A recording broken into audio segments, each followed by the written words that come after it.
மெய்யாகவே உங்களுக்கு சொல்கிறேன்.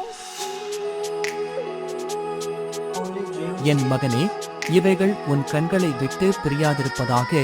மெய்ஞானத்தையும் நல்லாலோசனையையும் காத்துக்கொள். அவைகள் உன் ஆத்துமாவுக்கு ஜீவனும் உன் கழுத்துக்கு அலங்காரமுமாயிருக்கும். அப்பொழுது நீ பயமின்றி உன் வழியில் நடப்பாய், உன் கால் இடராது.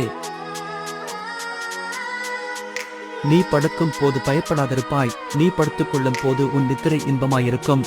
சடுதியான திகிலும் துஷ்டர்களின் பாழ்கடிப்பும் வரும்போது நீ அஞ்ச வேண்டாம். கர்த்தர் உன் நம்பிக்கையாயிருந்து உன் கால் சிக்கிக் கொள்ளாதபடி காப்பார். நன்மை செய்யும்படி உனக்கு திராணி இருக்கும் போது அதை செய்யத்தக்கவர்களுக்கு செய்யாமல் இராதே. உன்னிடத்தில் பொருள் இருக்கையில் உன் அயலானை நோக்கி, நீ போய் திரும்பவா, நாளைக்கு தருவேன் என்று சொல்லாதே. அச்சமின்றி உன்னிடத்தில் வாசம் பண்ணுகிற உன் அயலானுக்கு விரோதமாக தீங்கு நினையாதே. ஒருவன் உனக்கு தீங்கு செய்யாதிருக்க காரணமின்றி அவனோடே வழக்காடு.